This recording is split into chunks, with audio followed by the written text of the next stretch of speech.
The way she laughed with him, the way her fingers trailed over his arm, she never looked at me like that anymore. I stood outside the dimly lit bar, heart pounding in my chest, watching my wife, Emily, drape herself over some guy like a woman without a husband waiting at home. His name wouldn't matter soon. She thought she was clever, sneaking off with her work friend for drinks after hours. Maybe she believed I wouldn't notice the late nights, the fresh perfume when she got home, or the sudden obsession with her phone. But I wasn't stupid. I had my suspicions, and tonight, I confirmed them. Emily tilted her head back, laughing, as he whispered something in her ear. My stomach twisted. That was my wife, practically throwing herself at this guy like she hadn't sworn vows to me. I clenched my fists, nails digging into my palm, but I didn't storm in. Not yet. If I was going to do this, I needed to do it right. So I followed them. They left the bar, arm in arm, heading toward the parking lot. My hand shook as I unlocked my car and trailed behind at a safe distance. They drove across town, and I didn't need a damn GPS to know where they were going. A cheap motel. My breath came in shallow bursts. My vision tunneled. A part of me had still hoped that maybe I was wrong, maybe it was innocent. But as I parked down the street and watched them check in, all hope died. Emily was cheating. No doubts left. I sat in my car, gripping the wheel so hard I thought it might snap. A war raged inside me. Bust in there and tear them apart? No, too easy. Too predictable. If she was willing to throw our marriage away for this, she needed to feel the weight of her choices. I took a deep breath, forcing my emotions into a tight box. If Emily wanted to play dirty, she had no idea what I was capable of. This wasn't over. Not by a long shot. I sat in the car, fingers tapping against the wheel, my pulse hammering in my ears. Every instinct told me to storm into that motel room, to catch them in the act and make them both regret it. But that was exactly what she expected: rage, chaos, a fight. No. Emily was going to get something worse. She thought she could betray me and walk away without consequences. She had no idea what was coming. I forced myself to breathe, to think. This wasn't just about catching her. This was about making sure she never forgot what she did. My wife, no, that woman who had made a fool of me. Now it was my turn. Pulling out my phone, I scrolled through my contacts until I found the one person who'd been warning me about Emily for months. Mark. My best friend. I hit call. Yo, what's up? His voice was casual, like he wasn't about to hear the most explosive news of the year. She's at a motel, I said, my voice tight. With him. Silence. Then a low curse. No way. Are you serious? As a heart attack. Mark inhaled sharply. What's the move? You want backup? I stared at the glowing motel sign. Not yet. But I need a favor. Name it. I told him what I needed, my plan unfolding as I spoke. Mark didn't hesitate. He agreed immediately, and as I hung up, a grim satisfaction settled in my chest. Emily thought she had power here. She was wrong. For now, I waited. 30 minutes passed, then 45. Eventually, the motel door creaked open, and out stepped my wife, her hair messy, her blouse slightly wrinkled, smirking as she whispered something to him. The man, tall, dark-haired, an idiot who had no idea what he'd gotten himself into, grinned, kissed her, and walked off to his car. Emily didn't even glance around to see if anyone was watching. The sheer disrespect of it boiled my blood. I let her drive off first before following at a distance. She had no idea that her perfect little secret was about to come crashing down. Back home, I parked a few houses away and watched her stroll inside like she wasn't a lying, cheating snake. I gave it a minute, let her settle, then stepped out of my car and walked up to the front door. When I pushed it open, she was in the kitchen, pouring herself a glass of wine like she had the best night of her life. Hey, babe, she said, not even looking up. Unbelievable. I shut the door slowly. Have fun. Her hand froze on the wine bottle for a fraction of a second before she laughed lightly and turned to me, flashing the same sweet smile she'd been giving me for years. What do you mean? She asked, tilting her head like I was crazy. I was just out with some friends. Lie. So effortless, so smooth. If I hadn't seen it myself, I might have believed her. I stepped closer. You sure about that? She rolled her eyes. Oh my God, are we doing this again? You've been acting so paranoid lately. She picked up her phone and waved it. Here, want to check my messages? Nothing there. Because I have nothing to hide. I wanted to laugh. The sheer audacity. Instead, I pulled out my own phone, unlocked it, and turned the screen to face her. A photo. Taken minutes ago. Her and him. Walking out of that motel, her hand on his chest, his lips brushing against hers. Her face drained of color. The glass of wine slipped from her hand, shattering against the tile. "Whoops," I said, voice flat. "Careful." Emily's mouth opened and closed like a fish gasping for air. That's not what it looks like." Classic. I let out a short laugh. "Really?" "Because it looks exactly like what it is." She grabbed my arm, fake panic in her eyes. "Please, listen." I yanked my arm away. "Don't. Just don't." For the first time in years, I saw real fear in her expression. Not because she was sorry, because she was caught, and she had no idea what was coming next. Emily stood there, frozen, her hands trembling just slightly. But it wasn't guilt. It wasn't regret. It was fear of consequences. I leaned against the counter, arms crossed, watching the gears turn in her head as she tried to claw her way out of this. She always had an excuse. Always knew how to talk her way out of things. But this time, no amount of lies could undo what I saw with my own eyes. She wet her lips, forcing a weak chuckle. "Look, this is ridiculous. That's just someone from work. We were. A work meeting at a motel?" I cut her off, my voice calm. "You seriously think I'm that stupid?" Her eyes darted around like she was searching for an escape. Then she snapped. "Why the hell were you even following me?" There it is. Not an apology. Not even an attempt at a real explanation. Just pure deflection. I let out a low chuckle. "That's the best you've got? Not even gonna deny it now, huh?" She scoffed, folding her arms. "Oh, please. You've been acting paranoid for weeks. Do you even hear yourself? Sneaking around, spying on me like some jealous freak. Maybe if you actually paid attention to our marriage instead of playing detective, we wouldn't be here." I exhaled slowly, tapping my fingers on the counter. "So, let me get this straight. You cheat, and somehow this is my fault?" She tilted her chin up. "Maybe if you were a better husband, I wouldn't have needed to." Boom. There it was. That one sentence told me everything I needed to know. She wasn't sorry. She wasn't ashamed. She felt justified. I nodded, lips pressed together. "Got it." I turned, grabbed my keys off the table, and headed for the door. "Wait, where are you going?" she demanded. I paused, looking over my shoulder. Unlike you, I actually have a little self-respect. I don't waste my time with liars. Her face twisted in anger. "You can't just leave in the middle of this conversation." I laughed under my breath. "Watch me." And I walked out. I didn't go far. Just parked a few blocks down, sitting in my car, breathing through the fury boiling in my chest. I knew I couldn't just let this go. Not like this. Emily thought she won. Thought she could manipulate her way out, shift the blame, and walk away untouched. She had no idea. A knock on my window snapped me out of my thoughts. Mark. Right on time. I rolled the window down. "You get it." He grinned, holding up his phone. "Everything. Screenshots, photos, even some messages between her and Loverboy." I took the phone, scrolling through the evidence. My stomach churned at the texts. "Emily. God, I can't wait to see you again. He's so boring, I don't know how much longer I can stand it. Other guy. You should just leave him already. We both know you don't love him. Emily. Not yet. Too much at stake. But trust me, it won't be long." I clenched my jaw so hard it hurt. Not only was she cheating, she was planning to leave me the moment it suited her best. I looked up at Mark. "She thinks she's in control." He smirked. "Time to flip the script?" I nodded. Time to flip the script. When I got home, Emily was sitting on the couch, arms crossed, legs tucked under her, looking every bit the annoyed wife dealing with an overly dramatic husband. "Oh, you're back," she said flatly. "Finished sulking?" I tossed my keys on the table and sat down across from her. "Actually, I was thinking. Maybe you're right." She blinked. "What?" I exhaled, running a hand through my hair. "Maybe I have been too controlling, too overbearing. Maybe you do deserve someone who excites you."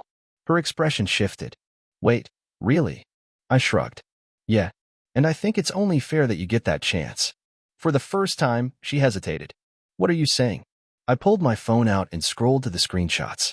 Then, without saying a word, I tossed the phone onto the couch beside her. She glanced down at the screen, and her entire body went rigid. "Those look familiar?" I asked. Emily swallowed, her lips parting slightly. I don't." "Cut the act," I said sharply. "You were gonna leave me anyway, right? Well, guess what? I'm beating you to it." She looked up at me, actual panic flickering across her face for the first time. "Wait, let's just..." "Nope," I cut her off. "You don't get to let's just..." You're way out of this one. I already called a lawyer. I'll be filing for divorce first thing in the morning. Her mouth fell open. You're serious? I leaned forward. Dead serious. She shook her head rapidly. No, wait, just listen. We can work through this. We can. You don't even love me, I said, voice calm. Remember? I'm just boring to you. Her face drained of color. You read my messages. I smirked. Oh, I read everything. She grabbed my hands, her eyes suddenly glassy. Baby, I was just venting. You know I say things I don't mean sometimes. I was upset. I pulled away. You're upset because you got caught. That's all this is. Tears welled up in her eyes. Fake. Crocodile tears. I'd seen them before. I don't want to lose you, she whispered. I laughed. Actually laughed. You lost me the second you walked into that motel. She flinched. Please, don't do this. I stood up, stretching my arms. Oh, it's already done. And as I turned away, walking toward the bedroom to pack my bags, I heard her finally break. Not because she loved me, not because she regretted it, but because, for the first time, she realized she wasn't the one in control anymore. Emily sat there, her breathing uneven, her face shifting between panic and anger as I walked into the bedroom. I could hear her following me, her bare feet padding against the floor, but I didn't acknowledge her, didn't slow down. I grabbed a duffel bag from the closet, yanked it open, and started packing. Shirt, jeans, essentials. I wasn't staying here another night. Wait, just stop for a second, she blurted out. We can talk about this. I tossed a pair of sneakers into the bag. We already did. You just didn't like my answer. She grabbed my wrist. Please, just don't make any rash decisions. We have a life together. A history. You can't just throw it all away over. I wrenched my arm free, turning to face her. Over what? You screwing some guy behind my back. She winced, eyes darting to the floor. It wasn't like that. I scoffed. Oh, really? Then tell me, Emily, what exactly was it like? Because from where I'm standing, it looked a hell of a lot like cheating. She clenched her jaw. It was a mistake. I laughed bitterly. A mistake is spilling coffee on your shirt. What you did, that was a choice. She ran a hand through her hair, frustration leaking into her expression. Fine. You want to hear the truth? Things haven't been great between us for a while. You've been distant, cold, and I just... Oh, so now it's my fault? I cut her off, shaking my head. This is unbelievable. You don't get to rewrite history just because you got caught. She threw her hands up. I'm not rewriting anything. I'm just saying, maybe if you... No, I said sharply. No more maybes. No more, if only you had. You did this, Emily. You, not me. And now, you're gonna have to live with it. Her lips parted, eyes wide with something dangerously close to fear. What does that mean? I zipped up the bag, slung it over my shoulder, and started toward the door. It means you lost. I didn't go to a hotel. I didn't go to Mark's. I went somewhere better. Her parents' house. Emily had always cared about one thing more than anything else, her image. And right now, I was about to ruin it. I parked outside, took a deep breath, and knocked. It was late, but after a few moments, the door opened, revealing Margaret, Emily's mother, wrapped in a bathrobe, her hair slightly disheveled. Oh, sweetie, she said, blinking in confusion. What are you doing here? I gave her a tight-lipped smile. Sorry for showing up unannounced. But I thought you and Mr. Collins should hear something directly from me before Emily tries to spin her version. Her brows furrowed. What are you talking about? I exhaled, looking her straight in the eyes. Emily's been cheating on me. Her face fell. What? I nodded. I caught her. Tonight. At a motel with some guy. For a second, she just stood there, silent. Then she stepped aside, motioning me in. You should come inside. 15 minutes later, her father, Richard, sat across from me, rubbing his temples while Margaret paced the room. I don't understand, she muttered. Emily's always been so devoted to you. She's been planning to leave me, I interrupted. She even told the guy she's with that she was waiting for the right moment. Margaret pressed a hand to her mouth. Richard sighed heavily. Are you sure about this? He asked, voice low. I pulled out my phone and tossed it onto the table. See for yourself. He hesitated, then picked it up, scrolling through the text and photos. With each passing second, his face darkened. Jesus Christ, he muttered. Margaret sat down beside him, peering over his shoulder, her expression shifting from disbelief to pure disappointment. This isn't how we raised her, she whispered. I leaned back, crossing my arms. Well, it's who she is now. Silence stretched between us. Then Richard looked up at me. What are you going to do? I exhaled. Divorce. First thing tomorrow. Margaret looked heartbroken. Is there really no way to fix this? I shook my head. Even if there was, I don't want to. Not anymore. She closed her eyes, nodding slowly. Just then, my phone buzzed on the table. I glanced at the screen. Emily. I let it ring. Margaret sighed. I suppose we should talk to her. Richard's lips pressed into a thin line. She's a grown woman. She made her bed. Now she can lie in it. I smirked. Exactly. When I finally got back to my car, another text popped up. Emily, where the hell are you? Emily, call me. Now. I ignored it, tossing my phone onto the passenger seat. She wasn't in control anymore. And she was about to find out just how bad that felt. Emily was unraveling. The texts kept coming, one after another, each one more frantic than the last. Emily, what are you doing? Emily, we need to talk. Emily, I swear to God, if you're trying to turn my parents against me. I smirked at that last one. Oh, she knew. Knew exactly where I'd gone. Knew exactly what I was doing. And it scared the hell out of her. I let the phone buzz on the seat beside me, not even bothering to look at it as I drove. Let her panic. Let her feel just a fraction of the powerlessness I'd felt when I found out what she was doing behind my back. When I finally pulled into Mark's driveway, he was already outside waiting for me, leaning against the porch railing with a cigarette dangling from his lips. He exhaled a long stream of smoke, watching as I stepped out of the car. Damn, he muttered. You look like hell. I laughed dryly. Feel like it too. He nodded toward the house. Come in. I got beer and a couch with your name on it. An hour later, I was on my third beer, sitting on Mark's couch while he paced the room, shaking his head. She really thought she could play you like that, he muttered. Like you wouldn't find out? I scoffed. Guess she thought I was too stupid. Too trusting. Mark sat down across from me, tapping his fingers against the beer bottle. So, what's next? I exhaled. Divorce. First thing tomorrow. He gave a satisfied nod. Good. You don't deserve that kind of disrespect. I ran a hand through my hair, leaning back against the couch. Thing is, I don't think she's gonna let it go that easy. Mark frowned. What do you mean? I hesitated, then pulled out my phone and showed him the latest texts. Emily, where the hell are you? Emily, call me. Now. Emily, you think you can just do this to me? You think you can just leave? Mark's expression darkened. Man, she sounds unhinged. I let out a bitter chuckle. You're just now figuring that out? He shook his head, then stood up. Look, you need to be smart about this. Get a lawyer. Get everything lined up.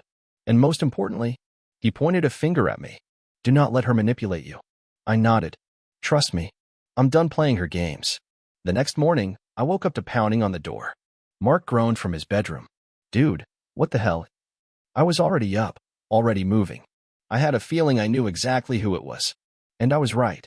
Standing on the porch, looking furious and desperate all at once, was Emily. She shoved past me the second I opened the door, storming into the house like she owned the place. Where the hell have you been? She snapped, spinning around to face me. I've been trying to call you all night. I crossed my arms.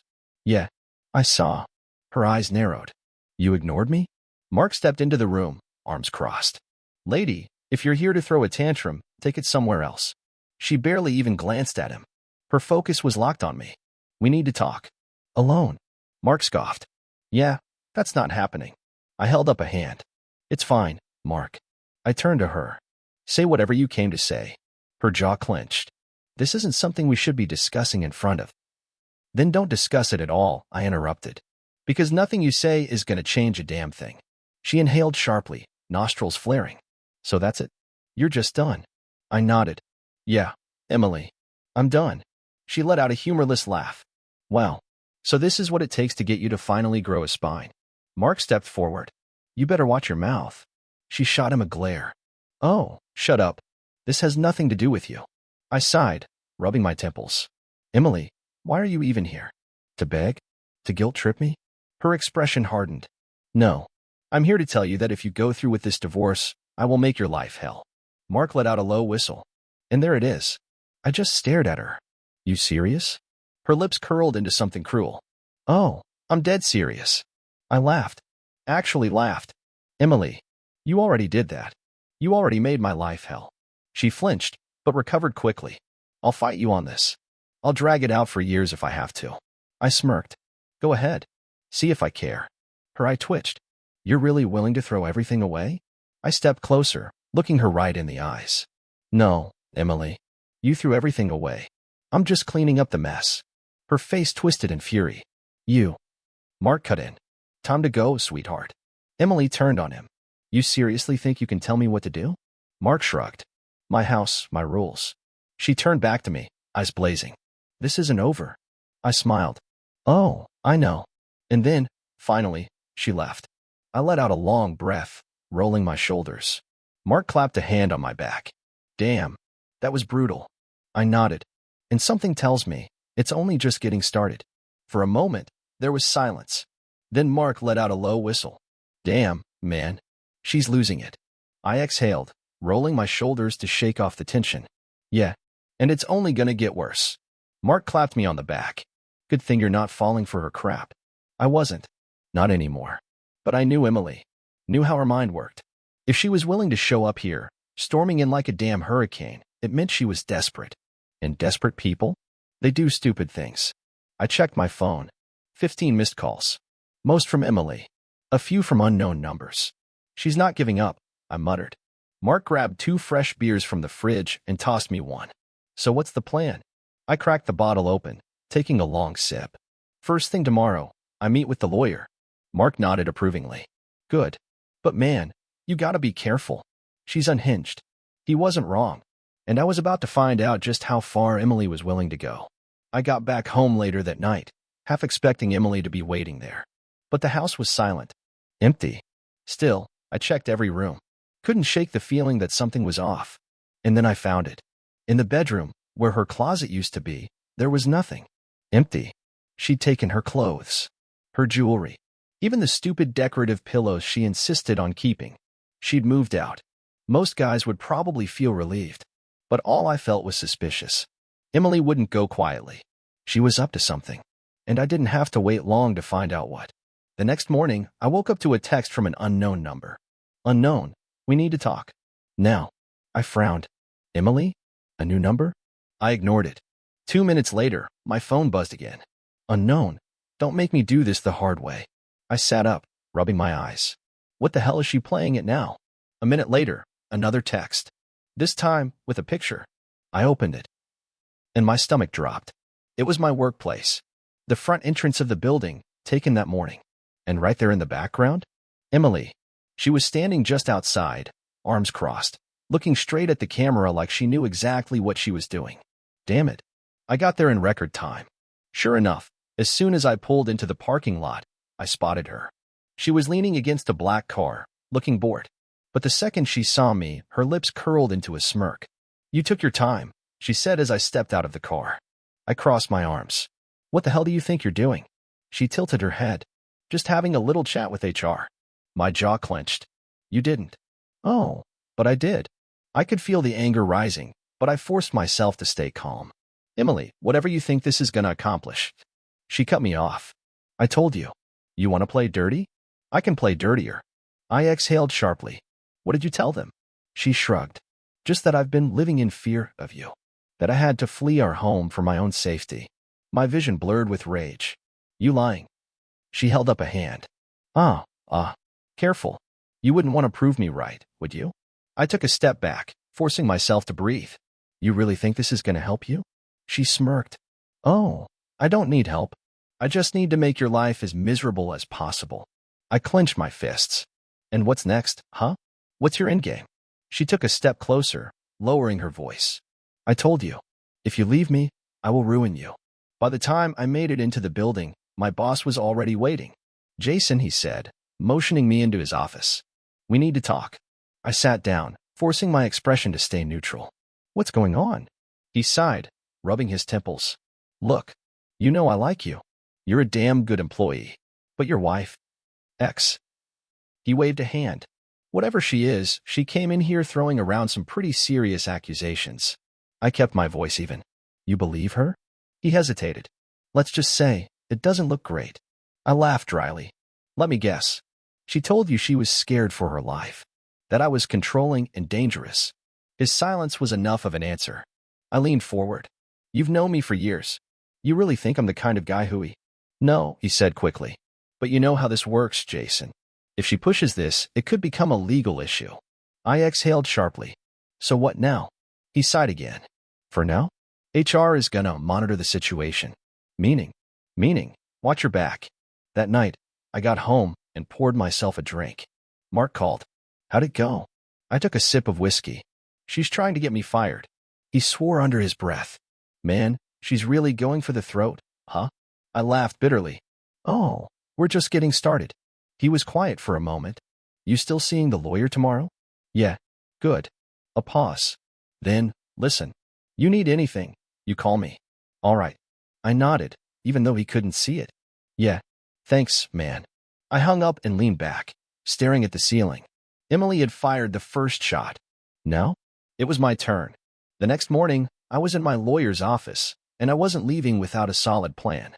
Michael Dawson had been handling messy divorces for years. The guy looked like he'd seen it all: bored housewives, scheming husbands, bitter settlements. But even he raised an eyebrow when I laid out the war Emily had just started. She's already moved out? He asked, flipping through some paperwork. Yeah, took everything she wanted. But now she's trying to screw with my job. Michael nodded slowly. That's not uncommon. Spouses like her, vindictive, manipulative, they'll weaponize anything they can. Your reputation, your career, even your mental health if they have to. I leaned forward. So what's my move? He tapped a pen against his desk. We file first. Immediately. Before she does. That way, you control the narrative. That made sense. But you need to be smart, he continued. Emily's a snake. She won't play fair. You need leverage. Leverage. Something that would stop her in her tracks. Something she wouldn't see coming. That's when I knew exactly what to do. That afternoon, I drove straight to Emily's favorite gym. I wasn't looking for her. I was looking for Brandon. It didn't take long to spot him. The guy was predictable, same weight section, same cocky attitude. He was chatting with a buddy, looking like he didn't have a single worry in the world. That was about to change. I walked right up, standing just close enough to make him uncomfortable. He noticed me immediately. His smirk faltered. Jason. His voice was cautious, but still laced with that arrogant confidence. What do you want? I smiled. Just a quick chat. His friend glanced between us, clearly sensing the tension. He muttered something and walked off. Now it was just me and him. Brandon sighed, rolling his shoulders like he was bored. Look, man, if this is about Emily, Oh, it is. I cut him off. See, I'm filing for divorce. Today. He frowned, caught off guard. Okay. I stepped closer. And since you played such an important role in destroying my marriage, I figured you should be included. He blinked. What the hell does that mean? I pulled out my phone, tapping the screen a few times. Then I turned it towards him. His face drained of color. Because right there, in full clarity, was a text conversation between him and Emily. Explicit. Incriminating. Undeniable. Brandon swallowed hard. Where the hell did you get that? I shrugged. Let's just say Emily isn't as smart as she thinks she is. His eyes darted around, suddenly paranoid. So what? You got some messages. Big deal. I smiled. Oh, it's a huge deal. Especially for your girlfriend. His whole body tensed. Yeah, that's right, I continued. You didn't think I knew about Ashley, did you? He was silent. I leaned in. So here's how this plays out. You can either keep your mouth shut and stay out of my way, or I send all of this to her. And to your boss. And to everyone who matters. Brandon's jaw clenched. He was stuck, and he knew it. Your choice, I said. But I suggest you pick wisely. I didn't wait for a response. Just turned and walked away. By the time I reached my car, my phone buzzed. Brandon, fine. I'm out. Good. One problem down. Want to go. By the time I got home, I had another message. This time from Emily. Emily, you think you're smart? Huh? I smirked. She must have talked to Brandon. Then another text. Emily, this isn't over. I laughed to myself. Oh, I know. That's what made it fun. The next day, my lawyer sent Emily's lawyer the official divorce papers. And that's when the real storm hit. It started with an unexpected knock on my door. I opened it and found two cops standing there. Jason Miller, one of them asked. I straightened. Yeah, we need to talk. The police station wasn't new to me. I'd never been in trouble, but I knew enough guys who had. The cold walls, the humming lights, it was designed to make you feel cornered. And Emily? She knew exactly how to play the system. Detective Harris sat across from me, flipping through a file. Your wife has made some concerning allegations. I folded my arms. Ex-wife. He barely reacted. She claims you've been stalking her, threatening her, that you even broke into her apartment. I laughed. Are you serious? He glanced up. Are you saying none of this is true? I leaned forward. Listen, Emily is a manipulator, a liar. And now that she knows I'm divorcing her, she's trying to play the victim. He studied me for a moment. Do you have proof of that? I smirked. Actually, I do. I pulled out my phone, opened Emily's messages. I had plenty saved. The threats, the demands, the little mind games she'd been playing. Detective Harris took the phone, scrolling through. His expression stayed neutral, but I could tell he wasn't buying her story anymore. After a few minutes, he set the phone down. All right. A pause. Then, you're free to go. I stood up. Just like that. He nodded. But listen, keep your distance from her. No contact. She's looking for a reason to drag you down. I clenched my jaw. Yeah, I got that. But as I walked out of that station, one thing was crystal clear. Emily wasn't done. And neither was I. Emily wanted a war. Fine. She was about to get one. After leaving the police station, I knew exactly what my next move had to be. Emily wasn't just trying to ruin me, she wanted complete destruction. My job, my reputation, maybe even my freedom. And the worst part? She thought she could get away with it. I wasn't about to let that happen. First stop? My lawyer. Michael was already ahead of me. She filed a restraining order, he said, sliding a folder across the table. I clenched my jaw. For what? I haven't even contacted her. He smirked. Doesn't matter. This is a classic move. She's trying to box you in, limit your options. I scanned the document. False accusations, vague claims, nothing solid, but enough to make things difficult. Michael leaned back. You have to be careful. If she sets you up, even once, you're looking at real charges. I exhaled sharply. So what's the play? He grinned. We flipped the script. And that's exactly what we did. Over the next 48 hours, I gathered everything. Text messages, voicemails, surveillance footage. Emily had gotten sloppy. She left a digital trail longer than a freeway. Messages where she admitted to taking money, texts where she threatened to destroy my career, even a voice recording where she laughed about ruining my life for fun. By the time I met with Michael again, I had enough evidence to crush her. This, he said, flipping through it all, is perfect. Then he made a call. To her lawyer. That night, my phone buzzed. Emily, what the hell are you doing? I smirked. She finally realized she wasn't winning. Then another message. Emily, you think you can scare me? And then, Emily, you have no idea who you're messing with. I laughed. Oh, but I did. And she was the one who should be scared. The next morning, I walked into the courthouse with one goal, in this. Emily was already there, sitting across the room. She looked confident, tapping her nails against the desk like this was just another game. Her lawyer was whispering something to her, probably feeding her more lies to believe in. Michael leaned over to me. You ready? I nodded. Court was in session. The next hour was a verbal war zone. Emily's lawyer went first, spinning his story, how she was afraid for her life, how I was dangerous and unstable. It was almost funny. Then it was our turn. Michael didn't just defend me. He buried her. Exhibits A through Z. Screenshots of Emily admitting she was trying to ruin me. Voicemails of her threats. Bank statements showing the money she stole. Security footage proving she was never scared of me. She was the one showing up at my place, not the other way around. By the time he was done, the judge wasn't even looking at her. Emily's face had gone from smug to panicked.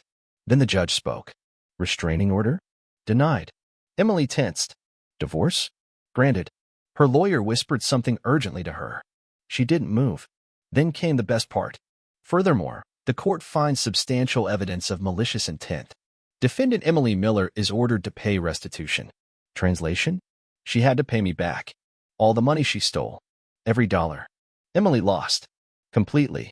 Outside the courthouse, she caught up to me. You think this is over? Her voice was low, furious. I turned slowly, meeting her eyes. It is for me. Her jaw tightened. I'll make sure you regret this. I smiled. You already tried. Then I walked away. And for the first time in a long time, I felt free. A few months later, Emily was a ghost. She moved out of state. tried to start over. But karma? It never forgets. Brandon dumped her. Her reputation tanked. And me? I won. Not just in court. Not just financially. I got my life back. And I wasn't wasting a second of it.